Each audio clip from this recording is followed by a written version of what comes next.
Gee, that sure is an elegant costume. Yes, I've had it for years. And years. Welcome to MsMojo, and today we're looking at the most beloved Christmas-themed Hollywood features of the 20th century. That's not counting classic TV specials like Rudolph the Red-Nosed Reindeer. There's always tomorrow for dreams to come true.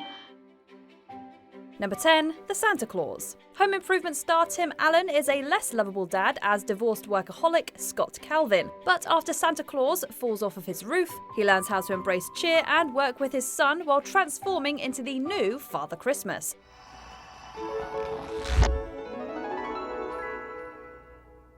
I'm in big trouble. The awkward gags throughout this magical process really showcase Alan's snarky comedic chops, and the imaginative rendition of the North Pole's business model made for a dazzling, heartwarming adventure. Toys have to be delivered. I'm not going to do it. It's not my job. I'm just an elf. It's Santa's job, but Santa fell off the roof. Your roof. You read the card, you put on a suit that clearly falls under the Santa Claus, and now you're Santa, okay?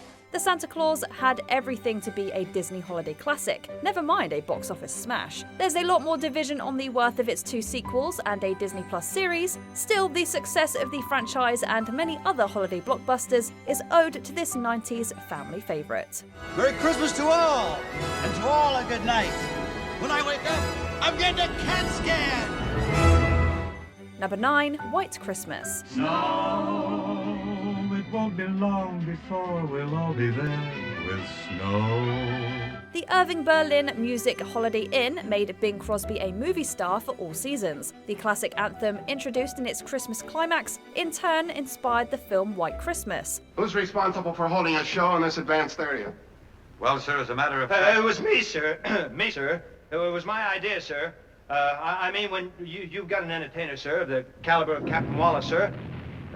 I mean, sir, it's Christmas Eve, sir, and... Crosby and Danny Kaye play a Broadway duet who learn that their old commanding officer's business is in trouble. As they mount a Christmas show to revitalise the inn, they find love in a pair of sisters and strife in brothers in arms. The movie is obviously full of lush production values, romantic farce, and unforgettable songs from Berlin. At the same time, it exemplifies holiday humanitarianism by recognising the sacrifices of World War II. It's a heady sentiment, but with musical spectacle alongside a noble message, White Christmas is a dream.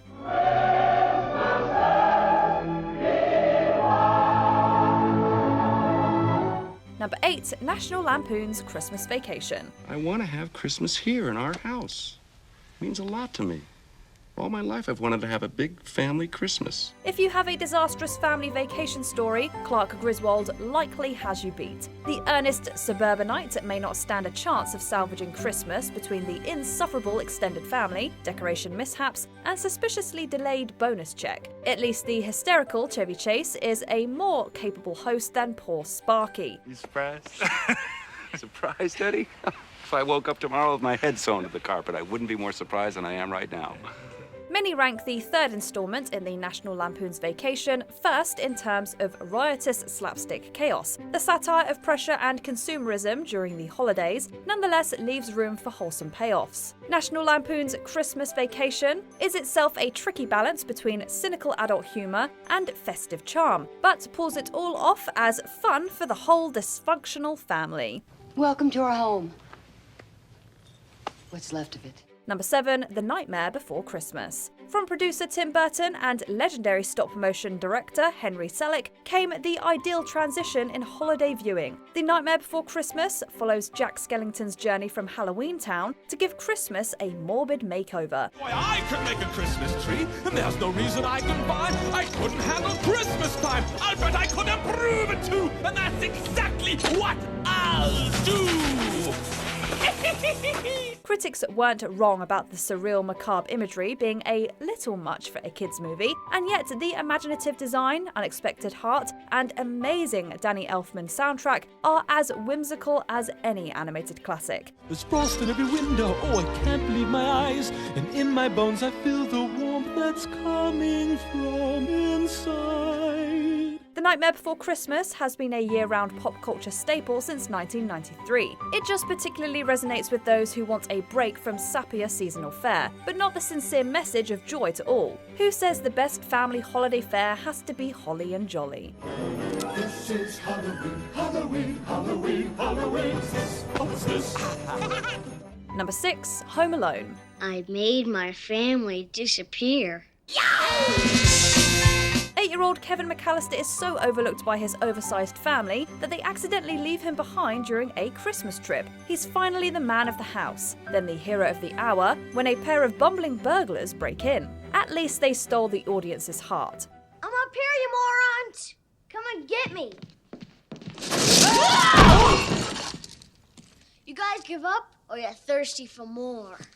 Sure, Home Alone has always been controversial for its unsettling premise and violent slapstick, but the hilarity and heart made for an instant classic. It also made a superstar of Macaulay Culkin, who returned to the equally successful Home Alone 2 Lost in New York. Hello, the two guys who robbed Duncan's toy chest are in the park, Central Park West and 95th Street. Look for fireworks. The standalone sequels unfortunately didn't fare as well with critics and audiences. Granted, the original Home Alone raised a high bar for a comedy to bring the family together. It's pretty cool that you didn't burn the place down. Thanks, Buzz. Number 5, Christmas in Connecticut. A famous food columnist is forced by her editor to host an injured war hero for the holidays. Turns out, though, she's been exaggerating her cooking skills. I can't cook. She can't cook. Why, she can't cook? Felix, you'll take him with you. He'll do anything for you. Christmas in Connecticut is a rom-com rife with deception and misunderstanding. While this irked some moralistic critics in 1945, contemporary audiences embraced the hopeful depiction of World War II veterans. The film would enchant future generations with its creative farce and debatable gender politics. I'm tired of being pushed around, tired of being told what to do, tired of writing your gall darn articles, tired of dancing to everybody else's tune, tired of being told whom to marry. In short, I'm tired. If nothing else, it's a delightful romance enriched by Dennis Morgan and Barbara Stanwyck's chemistry. Never mind the snowy New England backdrop. Christmas in Connecticut may very well have introduced the recipe for Hallmark holiday heartwarmers, but its high-end entertainment still hits the spot. She can't cook, but what a wife. Number 4, Meet Me in St. Louis. The construction of the 1904 Louisiana Purchase Exposition is observed by an affluent family with impeccable decorative taste. Meet Me in St. Louis is surely a marvellous production, romanticising a year's worth of holidays at the turn of the 20th century. Rose is gonna get married. Maybe she ought to open her presents now. You little faker, it's your present you're after. By the time Christmas rolls around, the genuine nostalgia feels as full as the character arcs. The film wound up being the biggest MGM musical of the 40s, notably introducing classic songs like Have Yourself a Merry Little Christmas. Once again, as in olden days, happy golden days of yore. Meet Me in St. Louis was a critical hit, scoring 4 Oscar nominations and continuing praise for its lush art direction and storytelling. Though most prefer to revisit Meet Me in St. Louis for year-end festivities, it's always worth celebrating. Oh, Papa, you've given us the nicest Christmas present anybody could ask for. Merry Christmas. Number 3, Miracle on 34th Street. If a movie can revive your faith in Yuletide magic, the verdict is in for Miracle on 34th Street. Edmund Gwen plays a suspiciously sweet department store Santa who claims to be the real deal. But I must say you're the best looking one I've ever seen. Really? Your beard doesn't have one of those things that goes over your ears. Well, that's because it's real. Just like I'm really Santa Claus. Oh, go ahead, pull it. When this leads to competency hearings, the very nature of Christmas faith is cross-examined. It's both a delightful fantasy and a disarming critique of cynical holiday commercialism. Well, the only important thing is to make the children happy. And whether Macy or somebody else sells the toy doesn't make any difference. Don't you feel that way? Huh? Oh, me? Oh, yeah, sure. Only I didn't know Macy's did. Well, as long as I'm here, they do.